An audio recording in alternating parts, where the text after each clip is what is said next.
Hello friends, इस topic में आप जानेंगे दाखिल खारिज के बारे में संपूर्ण जानकारी। दाखिल खारिज यानी कि म्यूटेशन करवाने का संपूर्ण प्रोसेस। और हम इस टॉपिक में 5 पॉइंट आपके क्लियर करेंगे कि दाखिल खारिज कितने प्रकार का होता है, दाखिल खारिज या म्यूटेशन या नामांतरण। ठीक है। दूसरा, दाखिल खारिज करवाने का लेटेस्ट प्रोसेस क्या है, नया तरीका क्या है, जो कि उत्तराधिकार का दाखिल खारिज का भी बताएंगे, और अंतरण द्वारा यानी कि अगर मान लीजिए आपने कोई रजिस्ट्री खरीदी है तो वहां पे क्या प्रोसेस है, दोनों ही आपको बताएंगे। और तीसरा आपको बताएंगे कि बिना एडवोकेट के भी आप दाखिल खारिज करवा सकते हो, वो प्रक्रिया क्या है, किस सेक्शन में प्रोविजन किया गया है।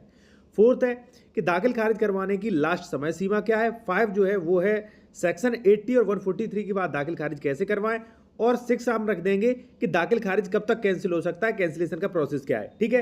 टॉपिक शुरू करते हैं। एक चीज मैं आपसे और कहूंगा, यदि आप कोई भी लीगल मैटर पर एडवाइस लेना चाहते हैं ले सकते हैं। कॉन्टैक्ट नंबर वीडियो के डिस्क्रिप्शन में मेंशन किया गया है। आते हैं अपने टॉपिक नंबर फर्स्ट पे होगा। यहां पर साथियों हम बात करेंगे दाखिल खारिज कितने प्रकार के होते हैं। साथियों, दाखिल खारिज को कई नाम से भी जाना जाता है, जैसे इंग्लिश में से कह सकते हैं आप म्यूटेशन, ठीक है, या नामांतरण, या दाखिल खारिज। ठीक है। तो इन नामों से जाना जाता है, और भी कोई नाम हो सकता है। ठीक है। तो इन नामों से ये दाखिल खारिज जाना जाता है। ठीक है। अब ये कितने प्रकार का होता है साथियों? दाखिल खारिज जो है वो 2 प्रकार का होता है। पहला, उत्तराधिकार द्वारा नामांतरण, यानी कि उत्तराधिकार में जो संपत्ति मिलती है उसका दाखिल खारिज। ठीक है। दूसरा जो है वो अंतरण द्वारा दाखिल खारिज। दोनों का ही प्रोविजन जो है वो सेक्शन 35 में किया गया है।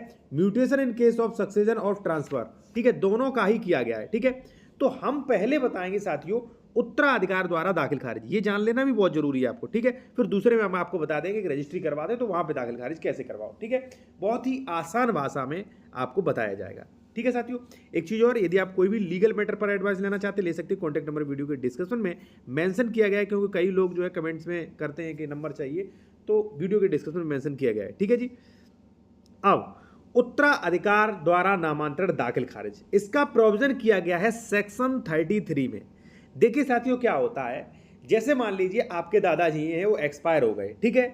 तो एक्सपायर हो गए तो वो प्रॉपर्टी खतौनी या जमाबंदी खतियान अधिकार अभिलेख से नाम हटके जो भी आपके दादा के उत्तराधिकारी होंगे, यानी कि आपके पिताजी, तो उनका नाम आना है। ठीक है। तो जब आप उनका नाम चढ़वाएंगे तो उन्हें ही कहा जाएगा उत्तराधिकार मामलों में दाखिल खारिज, यानी कि उत्तराधिकार वाला दाखिल खारिज। ठीक है। अब उत्तराधिकार वाला दाखिल खारिज क्या होता है? जैसे मान लीजिए आपके पिताजी की डेथ हो गई, आपकी माताजी की डेथ हो गई, जो विरासतन संपत्ति मिले उसका उत्तराधिकार दाखिल खारिज। ठीक है। वसीयत से भी उत्तरा दाखिल खारिज कहते हैं, क्योंकि वसीयत जो ट्रांसफर का जरिया नहीं माना जाएगा, वसीयत भी उत्तराधिकार द्वारा ही प्राप्त होता है। अब हम बात करेंगे, जैसे उत्तराधिकार द्वारा आपके पिताजी दादाजी एक्सपायर हो गए तो नामांतरण यानी कि दाखिल खारिज कैसे करवाएं। साथियों, पहला तो मैं आपसे ये कहूंगा कि कई लोग मैंने देखे हैं जो इंजीनियर, डॉक्टर्स, या मान लीजिए ज़्यादा संपन्न हो गए, या मान लीजिए दूर रहते हैं वो। ठीक है। तो वो लोग, दादाजी एक्सपायर हो गए, पिताजी के नाम अभी तक ज़मीन नहीं आ पाई, या मान लीजिए पिताजी एक्सपायर हो गए, अभी तक उनके नाम ज़मीन नहीं आ रही, तो ये गलत है। अगर आप मान लीजिए अभी प्रेजेंट टाइम अपना दाखिल खारिज नहीं कराएंगे तो बहुत बड़ा नुकसान हो सकता है। वो ज़मीन किसी और के भी नाम गलती से जा सकती है, कोई खतौनी में मिस्टेक हो सकती है, या मान लीजिए लेखपाल से कह के कोई अपने नाम म्यूटेशन करवा सकता है, मान लीजिए पैसे वगैरह देके। तो आपको करवाना चाहिए। करवाने का प्रोसेस क्या है? सबसे पहले आप तहसील में जाएँ। ठीक है। संबंधित डॉक्यूमेंट्स लेके जाएँ। ठीक है। जो भी सेक्शन 33 में दिए गए हैं डॉक्यूमेंट्स। अब डॉक्यूमेंट्स के बाद आपको जाना है तहसील में। तहसील में आपको ऑनलाइन करना है। ऑनलाइन के बाद वो जाएगी क्या, लेखपाल के पास। लेखपाल उस पर रिपोर्ट लगाएगा और रिपोर्ट जाएगी तहसीलदार के पास, और तहसीलदार जो है वो सेक्शन 35 का पावर यूज करके वो आपकी दाखिल खारिज का आदेश देगा। जैसा कि मैंने जितना कहा है उतना सरल नहीं है। आपको कोई भी दिक्कत होती है तो आप लीगल एडवाइस भी ले सकते हैं। कॉन्टैक्ट नंबर वीडियो के डिस्क्रिप्शन में दिया गया है। ठीक है साथियों। अब ये प्रोसेस मैंने बता दिया। अब साथियों सेक्शन 35 प्रोविजन करता है कि अगर मान लीजिए आपने दाखिल खारिज चाहा है, वो जमीन विवादित नहीं है, तो आसानी से हो जाएगा।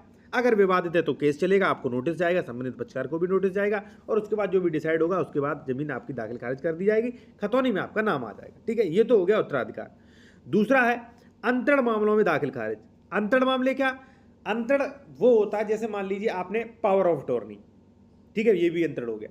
सेल डीड यानी कि बैनामा, ठीक, गिफ्ट डीड यानी कि दान पत्र। ठीक है। तो इन मामलों में दाखिल खारिज कैसे करेंगे? देखिए इन मामलों में क्या होता है कि जैसे मान लीजिए आज आपने कोई प्रॉपर्टी खरीदी है तो उसके 35 दिन बाद, रजिस्ट्री के 35 दिन बाद जो है वो तहसीलदार न्यायालय में ऑटोमेटिक तारीख पड़ती है। ठीक है। तो आप वहां पे जाएं और जो भी जिसने बेचा है उसको एक नोटिस जारी होगा, 35 दिन बाद आपकी तारीख पड़ेगी। तो आप क्या करिएगा कि 35 दिन की अगर तारीख पड़ती है तो आप 30 दिन पहले आप रजिस्ट्री वहाँ पे तहसीलदार के यहाँ जा सकते हैं। पेशकार से पूछिए कि फलाने नाम फलाने जो है वो तारीख पड़ी है। केस का नाम पड़ जाता है, जिसने खरीदा है वो हो जाता है वादी, जिसने बेचा है वो प्रतिवादी। आप उस प्रकार से नाम बताएं कि इस नाम की एक तारीख पड़ी होगी, वो बताएगा जी यस सर आप तारीख पड़ी है, ठीक है जी।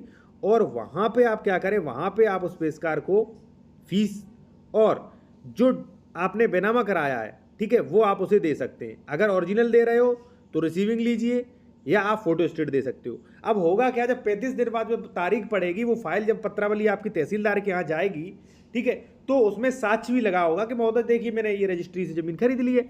तो तहसीलदार अगर मान लीजिए वो ज़मीन विवादित नहीं है तो आसानी से जो है वो आदेश कर देते हैं दाखिल खारिज का। यहाँ पे एडवोकेट की कोई भी आवश्यकता नहीं पड़ती है यदि आप थोड़े भी जानकार हैं और जानकारी की मान लीजिए कोई कमी है, कोई भी लीगल एडवाइस लेना चाहते हो तो ले सकते हैं। या मान लीजिए आप कोई ज़मीन खरीद रहे हो और वहाँ पे आपको कोई लीगल एडवाइस लेनी है या डॉक्यूमेंट्स चेक करवाने हैं तो वो भी आप करवा सकते हो कि ज़मीन विवादित तो नहीं, डबल रजिस्ट्री तो नहीं, सरकारी तो नहीं, ये सारी चीज़ चेक करवा सकते हो। कॉन्टैक्ट नंबर वीडियो के डिस्क्रिप्शन में दिया गया साथियों, ठीक है। अब मैंने आपको बता दिया कि उत्तराधिकार और बेनामा खरीद दी गई ज़मीन का दाखिल खारिज कैसे करवाएं।